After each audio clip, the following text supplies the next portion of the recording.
The story of the first black man to meet and have a conversation with Adolf Hitler. In this video, we shall bring to you the story of the first and only black man to sit face to face and have a conversation with Adolf Hitler.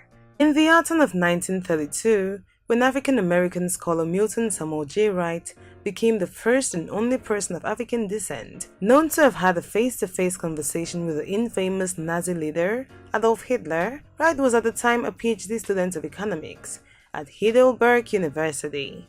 Some sources say that the African-American academic born in Georgia had just completed 2 years of study in Germany and had been given his degree certificate when he and his German friends decided to attend a regional political rally where Hitler spoke. At the rally, Wright would allegedly joke with his friends that he wouldn't mind assisting the future dictator. SS guards apparently overheard the conversation and followed Wright as he went to a top hotel, Pascherhof Hotel, in Heidelberg with his friends to have dinner. Hitler was at that same hotel. Wright, on entering the hotel, was reportedly detained by Nazi stormtroopers and taken to Hitler's room to be questioned.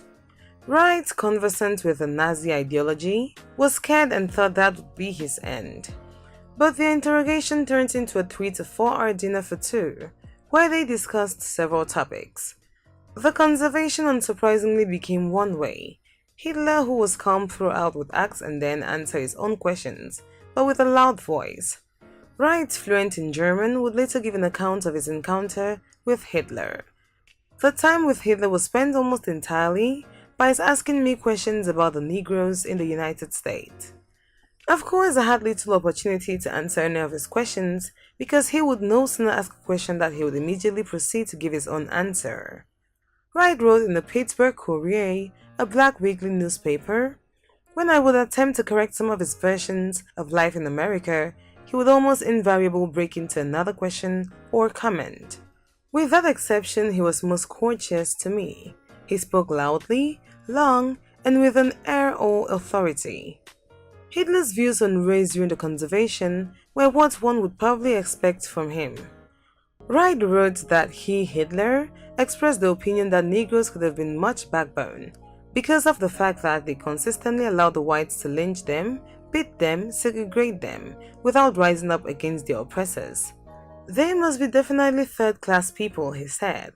"Minority groups always get the worst of it in conflicts like race riots.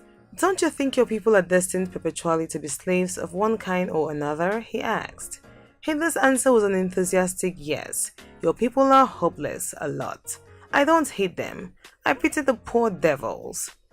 The future German dictator, however, paid Wright a compliment at the end of their 4-hour conversation, saying he loved the fact that the first black person he had ever met in person could speak better German than any white American or Englishman he had ever heard. In 6 months after their meeting, Hitler would rise to power as the Chancellor of Germany in 1933, and then as Führer in 1934. In the Nazi era, from 1933 to 1945, African Germans were in their thousands. Servants, students, sailors, and entertainers from present-day Rwanda, Burundi, Namibia, Cameroon, Togo, and Tanzania came to Germany, said a BBC report. Wright had, before the start of the Nazi era, returned to the US after having completed his dissertation titled "The Economic Development and the Natives Policy in the Former African Protected Areas of Germany" from 1884 to 1918.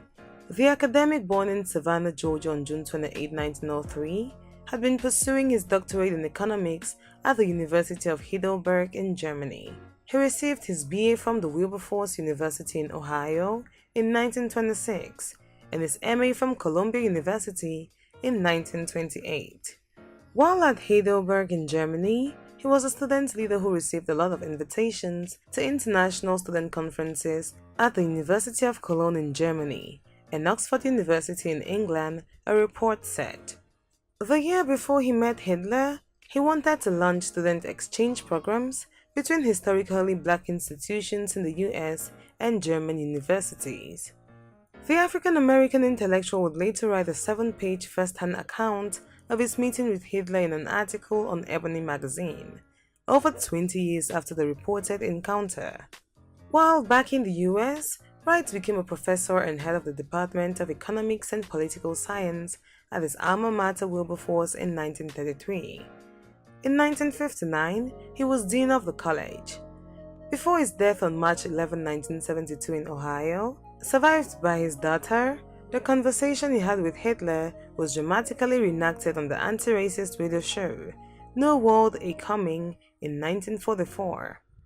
That was the story of the first and only black man to have a face-to-face with Adolf Hitler.